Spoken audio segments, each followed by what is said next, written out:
So it's my pleasure to be able to introduce Antonio here from AspenTech at the Wood House for COP26. And it's my real pleasure to be able to talk to you today. Yeah. No, very nice to be here, Darren. I mean, the activities here in the Wood House here on COP26 have been great. I love the panel that we did this morning as well with Jackie. And let's get into it. Yeah. And how have you found the conversations and the type of people here? How you've been finding that?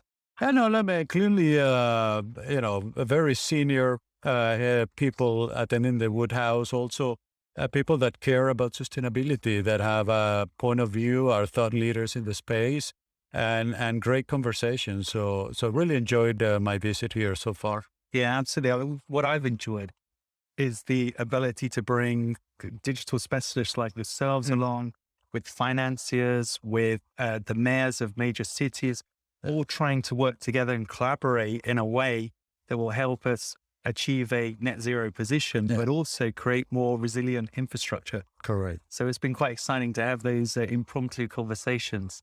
For me, I was going to ask you, what are the biggest hurdles for companies to achieve their sustainability goals? Yeah.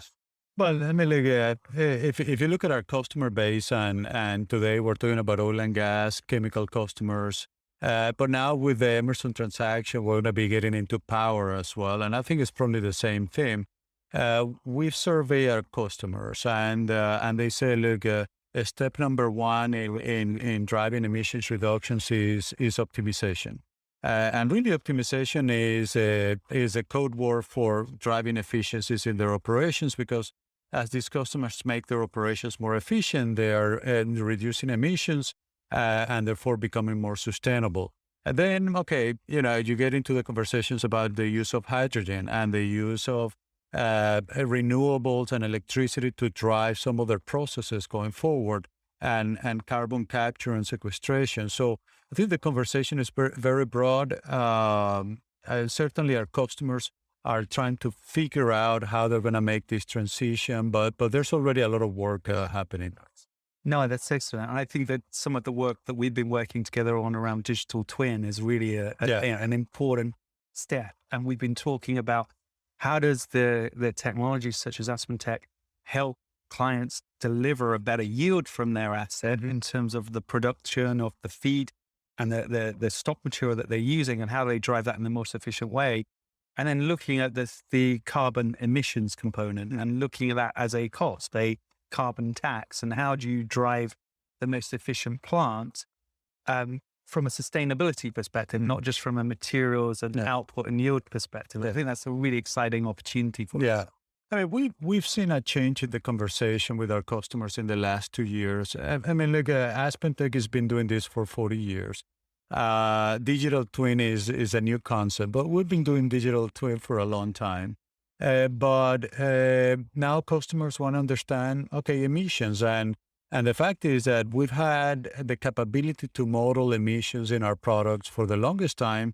It's just that customers haven't been really focused on that aspect of their operations. So the conversation shifted from, how much value can I capture through your technology? And secondary was the sort of the environmental benefit, the CO2 emissions reductions, the reductions in plastic waste, the savings in water consumption. But now over the last 2 years is now, they're leading with that conversation. I want to use your technology to reduce emissions because I want to account for that reduction into my net zero carbon target goal. So what we've done now is surface all these capabilities in our products through application examples. So now we've created a library of about 51 application examples where customers can, optimize a refinery plant on a CO2 emissions basis. Customers can optimize the schedule of a polymers plant also on a CO2 emissions basis. So clearly, this is all leading to a more sustainable world, and more ready, but more work will have to be done as well. That's very good. So, Antonio, what examples do you have of where digitalization is helping organizations achieve their sustainability goals? Yeah, I mean, look, we're working with our customers across many areas. I mean, historically, our customers looked at automation and digitalization as a value creation opportunity. But over the last 2 years, we've seen the conversation shift where there's always been that sustainability benefit, either emissions reductions or reductions in plastic waste. So we're now seeing customers much more interested in the capabilities in our technology to drive sustainability goals.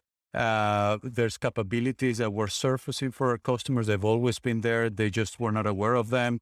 So we developed a library of about 51 application examples where customers can go and start modeling for hydrogen or optimizing a refinery plant from a CO2 emission standpoint. And there's a whole range of these examples that customers are now driving. And in addition, we're putting more emphasis on research and development to introduce more capabilities.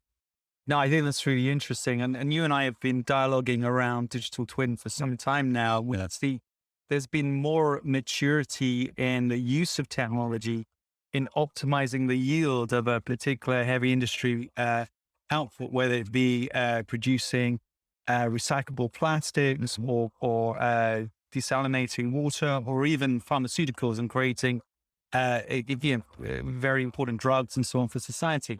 But ultimately, it's been about how does one process the product and utilize the feedstock in the most efficient way to increase the yield without breaking the machinery. What we're starting to see now is more of a corporate awareness and an imperative on the value of carbon and the cost and the tax of carbon. Correct. Now, over time, I think we're going to see more imposed taxation of carbon. And as we look at scope 1 and scope 2 emissions, as become more and more important, as every FTSE 500 and FTSE 100 and Fortune 500 company thinks about its emissions targets. But essentially, we need to help monetize the cost of carbon within the digital twin. I just wonder what your thoughts were around that. Yeah, no, I mean, look, once the price for carbon is established, then it becomes an optimization. It becomes an economic driver and an optimization tool, and that's what we're seeing with customers. And the digital twin and the role that it plays is really about understanding what is possible, what is the best case, and operating against that best case scenario. Now, customers understanding that carbon will have a cost are looking at designing assets from the very beginning with emissions, optimizing for emissions. And that will drive also savings in capital cost and so on. So we just see a much greater emphasis on this whole area, and the digital twin being that North Star to which companies will have to operate as they try to achieve their sustainability goals. Thank you. I think I agree with that. How do you see the Wood and AspenTech relationship evolving as we jointly co-innovate to help clients achieve their sustainability goals? How do you see our pattern and our relationship developing?